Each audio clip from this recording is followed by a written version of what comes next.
Last month చిన్నకి problem ఉన్నదంటే first నేను చిన్నకు స్వీట్కి చెప్పిన, అది కూడా అది పర్సనల్గానే చెప్పిన. ఫస్ట్ తెలిసింది కూడా వీళ్ళిద్దరికే. ఆ రోజు అమ్మాయి చెప్పేసరికి ప్రేయర్ చేద్దాంలే మేబీ అన్నారు. అది తర్వాత నెక్స్ట్ సోనీకి చెప్పిన. సోనీకి తెలుసు అంటే కానీ వీళ్ళకైతే నేను ఫస్ట్ థ్యాంక్స్ చెప్పుకోవాలి. నా విషయంలో చిన్న విషయంలో అయితే సోనీ స్వీట్ కానీ హాస్పిటల్కి ఫస్ట్ రమ్మంటాం, మాకు బాగలేదు అంటుగానే అక్కడ నువ్వు ఫస్ట్ మేము చూపిస్తాం, నీకేం భయం లేదు, ఎందుకు అంత ఇది చేసుకుంటాం, మేము ఉంటాం కదా, అక్క వాళ్ళు ఉండరు, ఎందుకు అన్నిటికి సఫర్ అవుతూ ఉంటాం అని చెప్పేవాళ్ళు.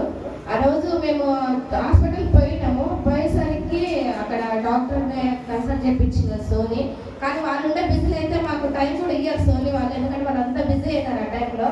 కానీ మా కోసం టైం తీసుకొని సోనీ వచ్చి ఒక ½ అవర్ డాక్టర్లందరితో మాట్లాడించినది. ప్రాబ్లం ఉందమ్మా, కొంచెం స్కానింగ్ తీపేరు బాబుకి అని అన్నారు. అప్పటికి సోనీ ఉండి ఇంకా ఏం చేస్తామనంటే సోనీ ఇప్పుడైతే కొంచెం ప్రాబ్లం ఉందనంటే ఆ టైంలో నాకు కూడా వాళ్ళకు ఉన్నారు ఫుల్ ఇదైతే ఉన్నా, ఫుల్ జ్వరంతో చాలా అంటే చాలా ప్రాబ్లం అయినది. సోనీ అక్క నేను అడ్మిట్ చేస్తాను మొక్క కొంచెం చూసుకోవాలి అన్నది. వద్దు సోనీ ఫస్ట్ చిన్నని చూసుకుంటా అని అంటే సరే లేదంటే ఒక 10 days నాకు టాబ్లెట్ ఇప్పించినది. సోమవారం రోజు నేను సండే చర్చకి వచ్చిన అంకుల్ కూడా ఆ రోజు అనౌన్స్మెంట్ ఇచ్చినాడు చిన్నోని గురించి, ఇట్లా ఆపరేషన్ ఉంది చిన్నోది అని.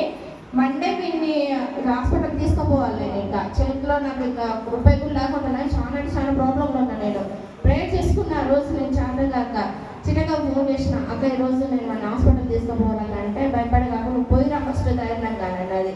నేను అంత లోపల అక్కకు ఫోన్ చేసిన, అక్క చిన్నోనికి ఇట్లా ఉందక్క అంటే నువ్వు టెన్షన్ తీసుకోవద్దమ్మే మేమున్నాం అందరం అని నాకు నాకు ఒక భరోసా ఇచ్చి అందులోపల 8:45 కన్నా నా అకౌంట్లో అమౌంట్ వేసిండ్రు వాళ్ళు ఆ టైంలో. నిజంగా ఆ రోజు నాకు చాలా అంటే చాలా ఇదైందండి. దేవుడు నా పట్ల కూడా ఒక కార్యం చేస్తున్నారు. ఎందుకంటే మా విషయాలలో అయితే 4 సంవత్సరాల నుంచి ఈ చర్చికి నేను ఎప్పుడైతే అడుగు పెట్టినో అప్పటి నుంచి ఒక్కొక్క కార్యం మా జీవితంలో చేస్తూనే ఉన్నాడు. నేను పడిపోతున్నప్పుడు నన్ను లేనెత్తడానికి నా దేవుడు ఈ సంఘం అయితే చాలా అంటే చాలా సపోర్ట్ నాకు. నిజంగా అంటే ఫస్ట్ నాకు అక్క చాలా ధైర్యం ఇస్తుంది. అన్నిటల్లో కూడా అర్చన కూడా దాంట్లో నాకు ఒక అర్థం ఉంటుంది అక్క విషయంలో అయితే. ఆ రోజు పోయి చిన్నని చూపించుకొని వచ్చిన రిపోర్ట్స్ కూడా కొంచెం ప్రాబ్లం ఉందని చెప్పిండ్రు. వెంటనే నేను డాక్టర్ని కన్సల్ట్ కాదే అని అన్నారు. సోనీకి రిపోర్ట్స్ పంపిస్తే సోనీ ఒక డాక్టర్తో మాట్లాడింది. మాట్లాడితే సార్ ఉండి అమ్మ ఇది కెక్స్ పోవాలి మీరు లేదంటే ఎస్డిఎం పోవాలని చెప్పాను. ఎస్డిఎం అయితే ఖర్చు అవుతుందని భయపడతానే ఉన్నా నేను.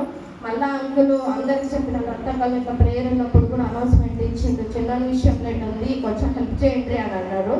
అప్పుడు చిట్టన్న ఇదైనాడు పాపం. చిట్టన్న అప్పుడే ఇది చేసిండు మాకైతే. చిట్టన్న చాలా థ్యాంక్స్ అన్నా మీకైతే.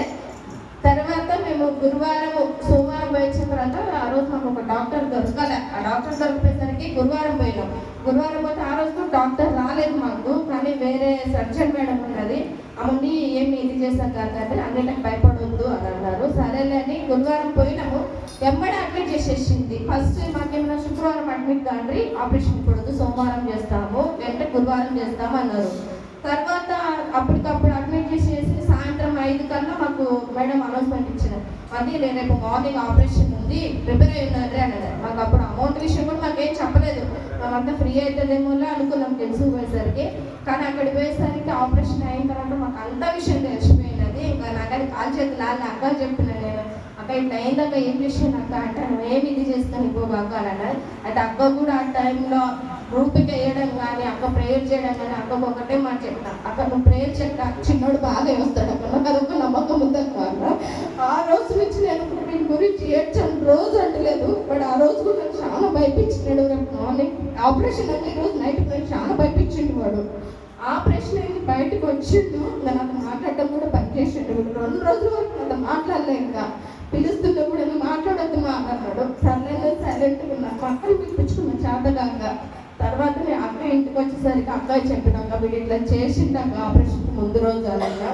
కానీ నాకు అంతకుముందు అక్క ఒకటి చెప్పినది, ఆ చెప్పిన వచ్చి నేను కూడా కొంచెం డల్ అయిపోయినా. అన్ని విషయాలలో డల్ అయిపోయినాయి. వీళ్ళ విషయం వచ్చేసరికి నేను డల్ అయిపోయినా.